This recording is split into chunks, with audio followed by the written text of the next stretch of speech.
Olá, nós agora iremos estudar algumas aplicações da transformada de Laplace.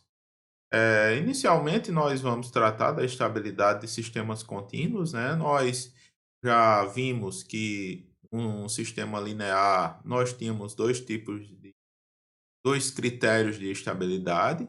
O critério de estabilidade externa, que nós chamamos abreviadamente de BIBO, né, entrada limitada, saída limitada, e o critério de estabilidade interna ou estabilidade assintótica.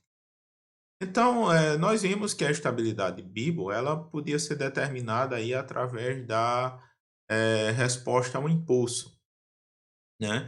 E que nós vimos agora, né, que a resposta ao impulso ela está relacionada com a função de transferência através da transformada de Laplace. Então, nós vamos poder analisar esse tipo de estabilidade a partir dos polos da função de transferência do sistema, ou seja, das raízes do denominador dessa transformada de Laplace, né?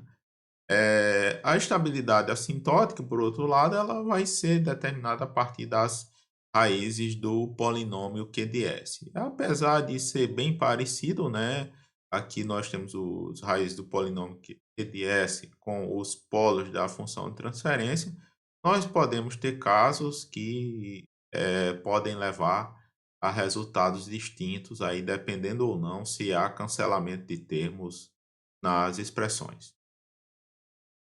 Então, em relação à estabilidade BIBO, nós podemos dividir as 2 casos, né. O primeiro caso é quando o grau do numerador é maior do que o grau do denominador. Então, nesse caso, em relação ao HDS, a função de transferência, nós podemos escrever, né, o HDS como um termo RS mais um termo H' de S. Então, esse RS vai ser um polinômio de ordem m-n. Isso daqui ele corresponde a um diferenciador, né? Ou seja, você está fazendo uma operação de derivada aí na entrada aí do sistema, quando você tem isso. E nós vimos, né, que uma derivada, imagina aí que você coloca aí um degrau na entrada, o que é que vai fazer aparecer? Vai aparecer uma entrada impulsiva, uma saída impulsiva, né, e consequentemente, nesse caso aí a gente teria um sistema Bibo instável, né. Então, se a ordem do numerador for maior do que a ordem do denominador, você já tem de cara aí um sistema que é Bibo instável. Já quando m for menor ou igual a n, ou seja, o grau do numerador menor ou igual que o grau do denominador, aí a gente vai ter que analisar. Então, se todos os polos, né, dH de S, eles estão no semiplano esquerdo, no SPE, então o sistema é bibo estável, né? Caso contrário, se a gente tiver aqui algum polo no eixo ou no semiplano esquerdo, quer dizer, semiplano direito, a gente teria um sistema aí que é bibo instável. Em relação à estabilidade assintótica, nós podemos determinar a partir das raízes de Q de S ou a partir dos polos de H de S, né? Desde que a gente não tenha cancelamento nele. Então, P e o Q não possuam fatores em comum, né? Senão, a gente vai ter que, por acaso, tiver fatores em comuns e você tiver cancelado termos, então vai ter que usar as raízes do Q de S para fazer esse tipo de análise. Então, o sistema vai ser assintoticamente estável se todas as raízes estão no semiplano esquerdo. Ele vai ser instável se você tiver ao menos uma raiz no semiplano direito ou se tiver raízes repetidas lá no eixo imaginário. E vai ser marginalmente estável, né, se não tiver raízes no SPD, nesse caso ele seria instável, e existirem uma ou mais raízes não repetidas sobre o eixo imaginário, né. Então essas são as 3 possibilidades: estável, instável ou marginalmente estável, e você vai concluir isso a partir das raízes do polinômio Q de S. É, nós podemos ainda usar a representação de diagramas de bloco usando aí especificamente as transformadas de Laplace. Então, sistemas complexos, eu posso usar esses tipos de diagramas com interconexões e subsistemas para poder trá-los, né? demonstrá-los. E cada subsistema ele vai ser representado por uma função de transferência. A gente tem aqui alguns tipos de interconexões elementares, são essas: a interconexão em série ou cascata, interconexão em paralelo, e aqui a gente tem mais uma, né, que não foi visto lá na análise no domínio do tempo, que é a de realimentação ou feedback. E a gente tem esses tipos de interconexão. Então, interconexão em série, você pega uma saída de um sistema e coloca na entrada do outro, né? Então, aqui a gente vai ter os dois subsistemas representados por H1 de S e H2 de S. E aqui, né, nós já vimos, né, que lá no domínio do tempo nós tínhamos a convolução das respostas ao impulso. No domínio do Laplace a gente vai ter o produto. Então, esses dois subsistemas é equivalente a você ter um sistema em que a função de transferência aqui seja representada pelo produto das funções de transferência de H1 e H2. Na interconexão em paralelo, nós duplicamos aqui a entrada, né, para os dois subsistemas, então criamos uma espécie de cópia, e aqui nós estamos somando, né? Então, nesse caso aqui, né, você tem uma soma, então você vai ter uma soma das funções de transferência entre os sistemas, né? Você poderia ter, nada impede aí que você subtrai um do outro, né? Nesse caso aqui você teria uma subtração.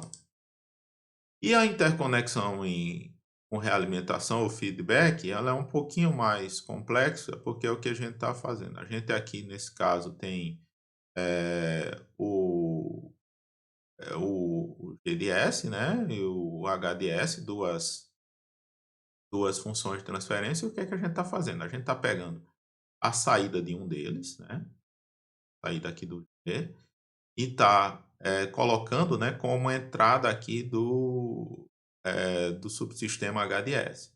Está pegando a saída agora e está subtraindo, né, da que ela está entrando. Então, ela está sendo somada aqui com a entrada de uma maneira aqui, sinal negativo. Aqui a gente tem o feedback negativo, a gente poderia ter feedback positivo aqui com um sinal de mais aqui no lugar. E esse sinal aqui, essa subtração, ela é colocada aqui de volta, né? Então, vê que tem uma realimentação aqui da saída.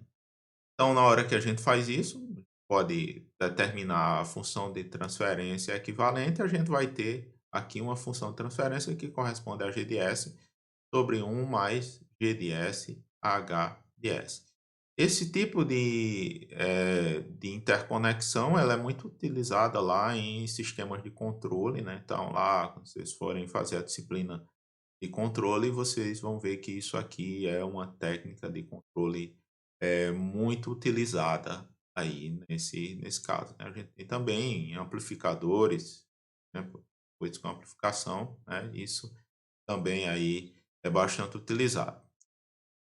Além com essas interconexões, né, você pode pegar e construir ou realizar funções de transferências complexas usando sistemas elementares, como por exemplo um atrasador ideal, função de transferência elevada a menos ST, um diferenciador ideal, integrador ideal, H de S igual a 1 sobre S. Com integradores, tem estratégias, né, de montagem aí de funções de transferência.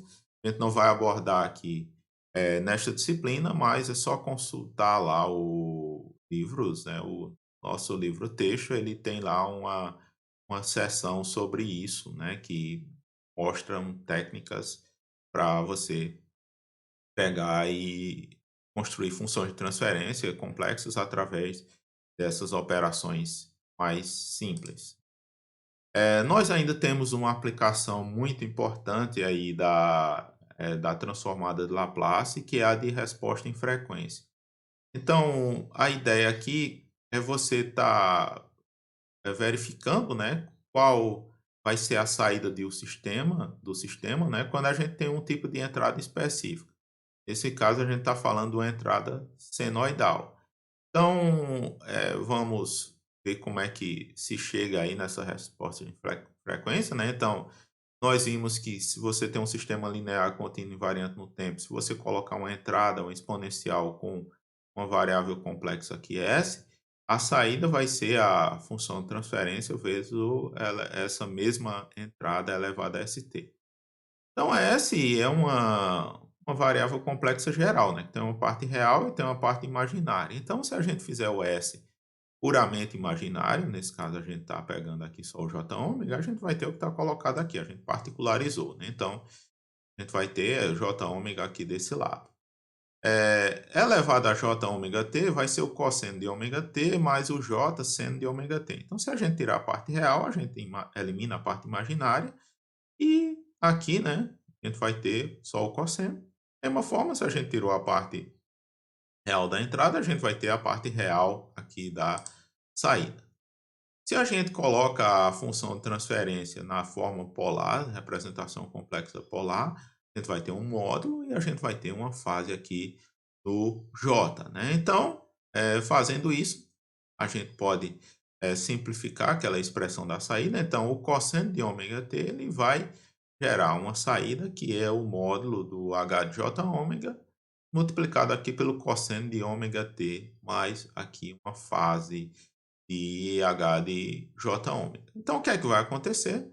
Se você coloca aqui um cosseno na entrada, a saída vai ser um novo cosseno, mas que ele teve agora a amplitude modificada e a fase também.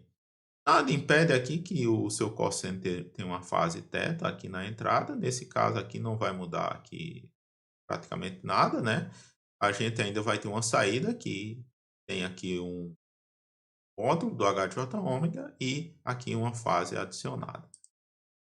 Então, para que isso aqui tenha sentido, o S igual a J ômega, ele vai ter que estar na região de convergência do H de S, ou seja, isso aqui é válido para sistemas que são estáveis no sentido bibo, e o que é que a gente vai ter, que esse sistema vai fazer, ele vai amplificar ou vai atenuar a senoide, dependendo aqui do valor que a gente tenha do módulo de H de J ômega.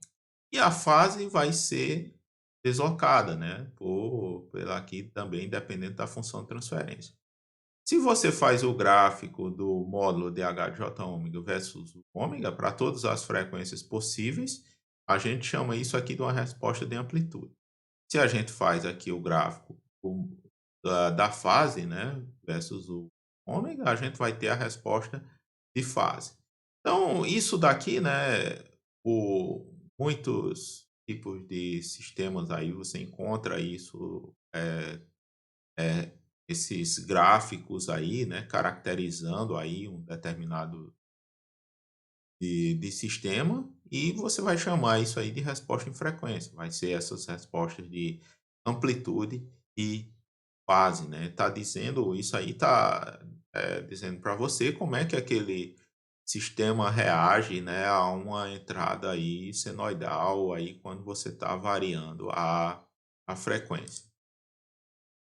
Bem, o que é que você tem? Na prática, né, a gente não tem senoide de duração infinita, como foi colocado lá no anterior. A gente tem sempre uma duração finita. Então, você pegou e ligou o seu oscilador lá em um determinado momento e a partir daí é que a entrada senoidal começou, né? Então, imagine aí que você tem uma exponencial complexa de duração finita, ou seja, você começou lá no instante t igual a zero.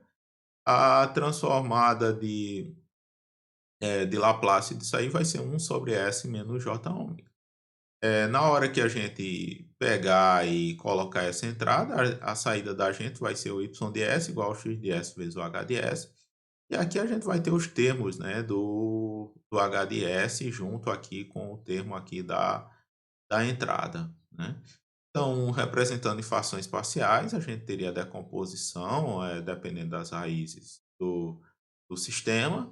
E, finalmente, quando a gente ter para o domínio do tempo, a gente teria aqui uma série de componentes aqui dependentes das raízes lambda i, né? São os componentes transitórios.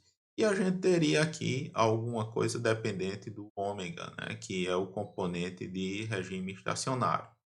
Se o sistema for estável, né, essas exponenciais elas vão ser negativas e elas vão cair, né, à medida que o tempo avança, e você vai ficar só com a componente de regime estacionário, né? Então, esperar algum tempo aí, né, vai só prevalecer lá o regime estacionário.